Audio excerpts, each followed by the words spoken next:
Prison, a place nobody wants to enter.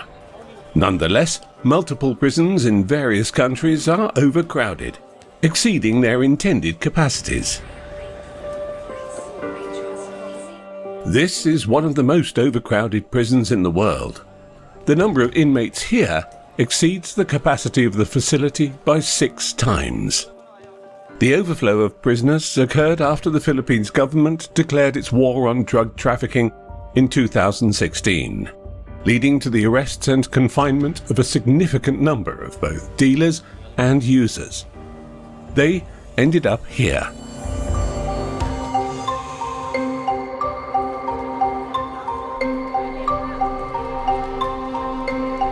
Today we'll take a look inside one of the world's most overcrowded prisons and explore the unique management methods in use. A large group of men wearing yellow shirts gather and chat.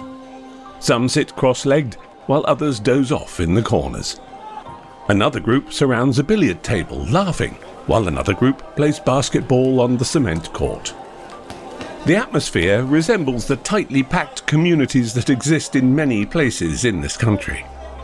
What sets this apart, however, are the tall, thick walls topped with razor wire, an extra layer of confinement and control. This is Manila City Jail in the capital of the Philippines. It's almost engulfed by the homes of ordinary people. Heavy steel doors close behind us as we step inside. Although we feel a sense of unease and insecurity knowing that this place is so overcrowded, the officials assure us that everything will go smoothly.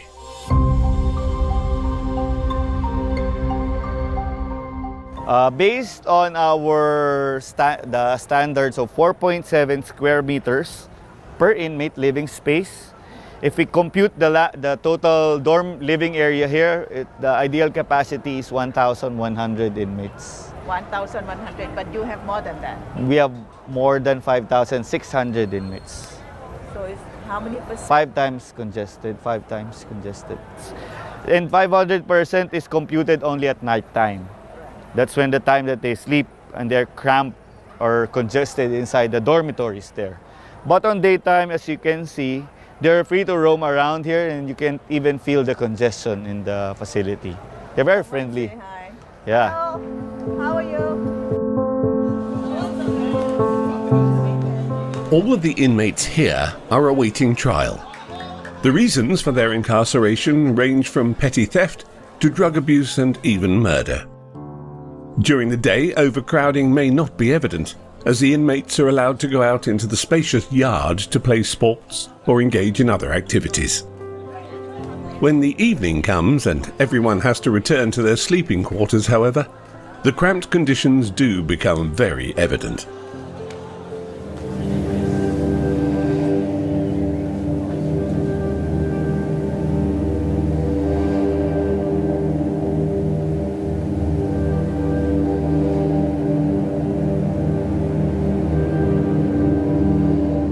The sleeping quarters, which are rated to accommodate no more than 100 people, are now packed with 500 to 600 individuals.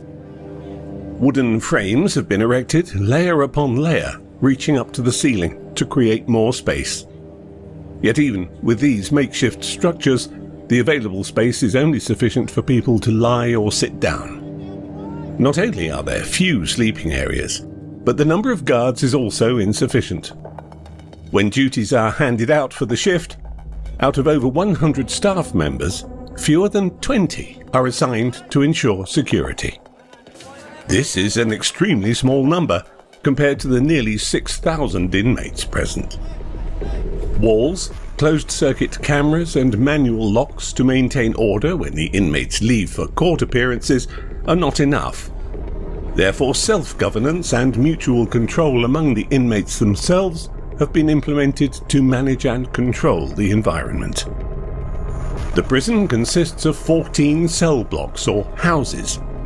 Each house has appointed leaders, coordinators, a finance department and more. Hello. Are you the chairman of Happy Barangay? Hello, what's your name? Ronald Fonte. Roland Punto. Roland.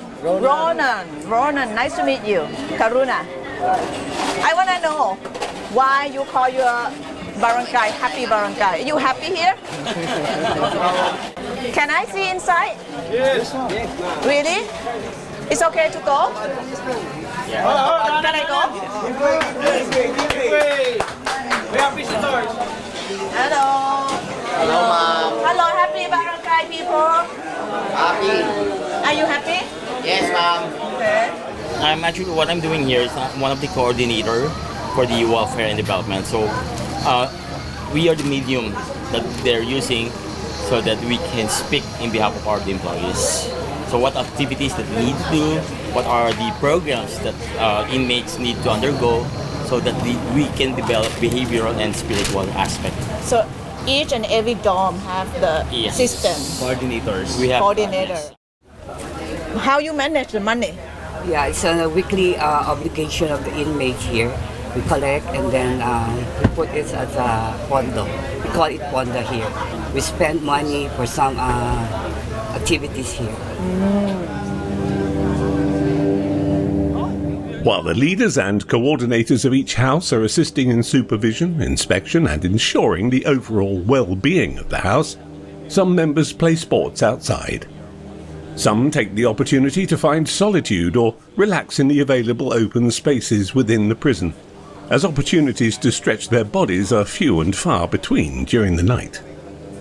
Some members gaze at rectangular screens, watching their favourite television programmes. The prison allows inmates to watch the country's main television stations.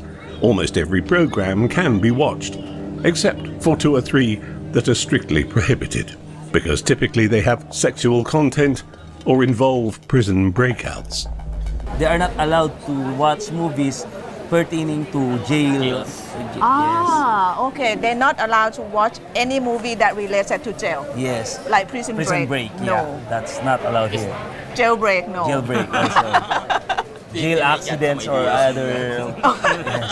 Yes. So they only watch soap opera. Yes. How about news? News, they can allowed to watch are news. allowed. What We is need to be the? updated every day. Yeah, you need to be updated, right? The election is coming on May. Yes. Yes, we have to be updated. Who's going to be the next senators, something like that. Oh, you monitoring politics from inside. We have to. They are allowed to vote. Yes. Oh, you are. Yeah, we have privilege to vote. Yes.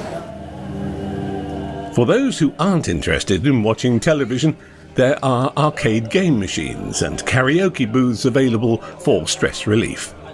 For those who wish to find something to satisfy their hunger before the authorities distribute meals, there are shops selling additional items, as well as a refreshing smoothie stand right outside. So this shake, really? You have like mango, chocolate, avocado? Oh wow. It's like 7-Eleven, no? You're selling well?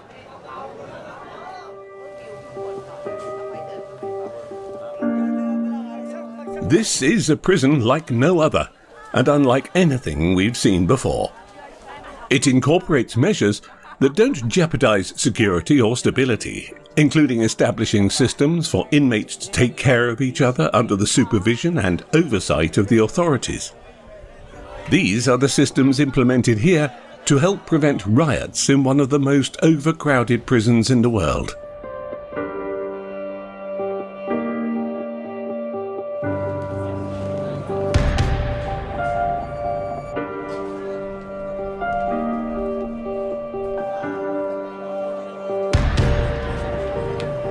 According to the standards of the United Nations, one guard should oversee and care for 7 inmates. Here, however, one guard is responsible for 200 to 300. The overcrowded conditions for the prisoners are directly related to the declaration of war on drugs by President Rodrigo Duterte, who took office in 2016. In this war, the police play a major role.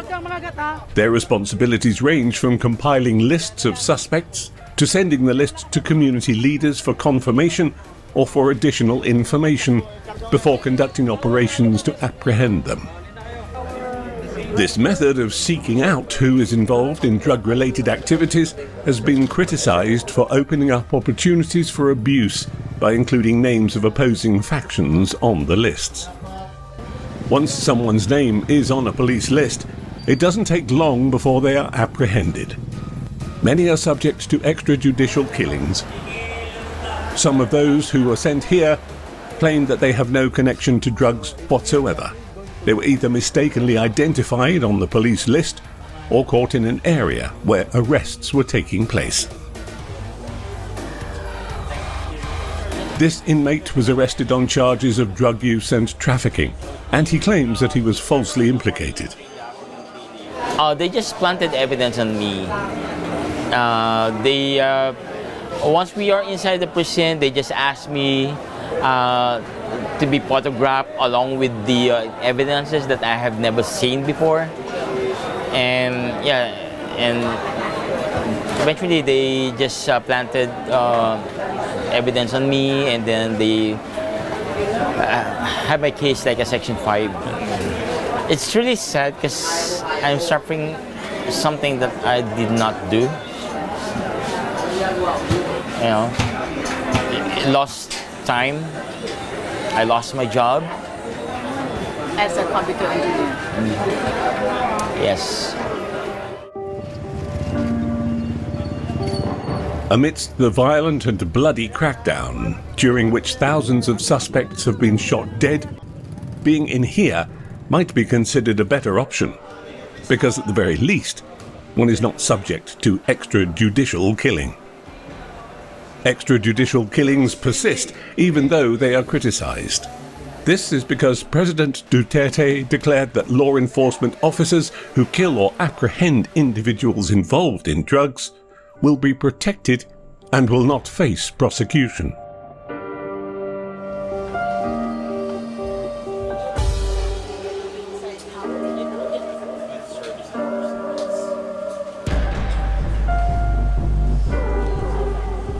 Another reason for the overcrowding in this prison is the slow pace of court proceedings due to a shortage of judges. Many inmates don't have a lawyer, and some don't necessarily need to be in prison, as the court has already granted them bail, but they can't afford to pay it. With overcrowding reaching an alarming 600%, it affects the quality of life for all inmates, including their food.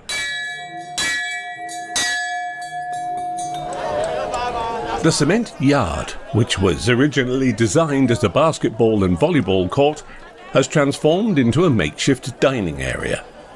This space is, however, too narrow and crowded to build a proper dining hall.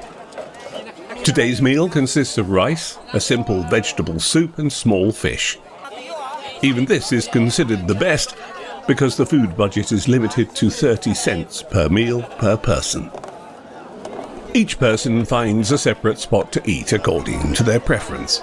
Some sit and eat in the yard, while others return to their sleeping quarters. Nobody expects the food to be delicious. They just hope to have enough to fill their stomachs. Even providing a satisfying meal is nearly impossible. To alleviate the pressure and stress, which are potential causes of turmoil in the prison, additional measures have been implemented. In one corner of the yard, a group of 4 or 5 inmates gather around a small gas stove. Hello. Hello. What are you doing? Cooking. Cooking. You fry your own fish? Right to you. Oh, okay. Where you get the fish from? Right to you. So what is it? Adobo? Adobo. Adobo. I know adobo. This is sardine. How much you sell for portion? How much? 25. 25 peso. It's the right is 10 pesos. Oh, 10 peso, 25 peso. Another is 50 pesos. Oh. And if you want to have egg, you have Egg to... 10 pesos. Oh, okay, so full meal is about 50 peso. Yes. Not bad, no? Are you selling well today? Yes. It's good business.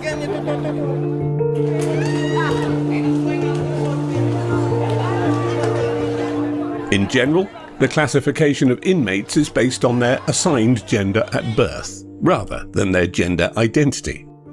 Thailand.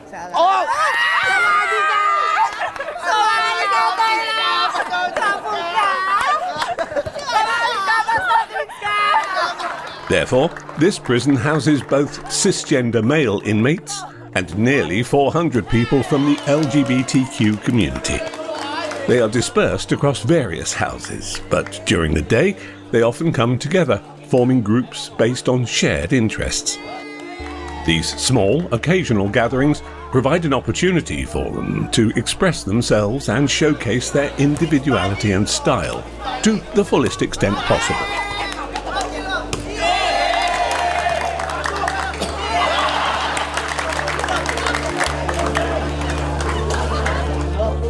With the policy of relaxation and providing opportunities for everyone to unwind, some members of the LGBTQ community who possess certain skills are able to earn extra income by devoting their talents to work that suits them. Their clientele are not limited to just relatives or visitors who come to see the inmates. Anyone inside can avail themselves of their services if they desire. Besides the food and smoothie stalls, which are already common in many prisons, we've seen nail technicians walking around with their equipment, offering their services to groups of inmates while sweetly asking, "Would you like a manicure?" It may look like a scene from a movie or a TV series, but here, at this very moment, it is a real prison with real inmates. Everything is undeniably genuine and unadorned. Despite whatever relaxation or enjoyment they may experience, the fact remains that it is still a prison. Nobody wants to be here. So, it's not surprising that everyone's ultimate hope is to have a place to stretch out their bodies at night and have decent food to eat, with the highest aspiration being the ability to leave the prison. What if you are free, walking out of this prison? What you want to do first thing? What you want to do most? And why? I want to eat those food that I really like pizza, because I love pizza. Every day I'm always eating pizza outside. And that's the only thing that I'm having difficulty, because I don't have any visitors who can provide me pizza. So maybe that's the first thing I'm going to do, eat pizza. And talk to my mom. Yeah, because I really miss my mom. I haven't talked to her for the last 3 years. And she doesn't really know where I am right now.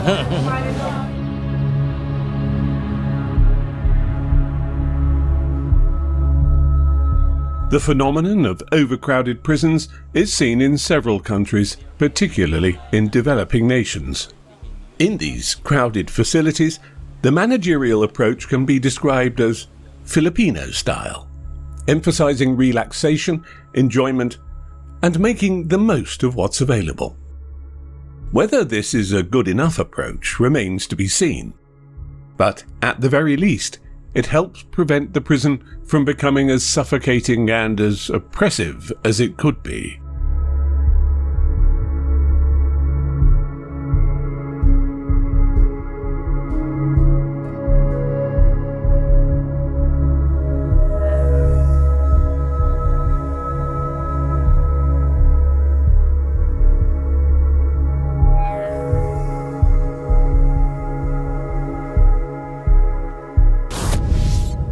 If you want to see more great content from all over the world, please like the video, subscribe to our channel and hit the bell icon. Thank you.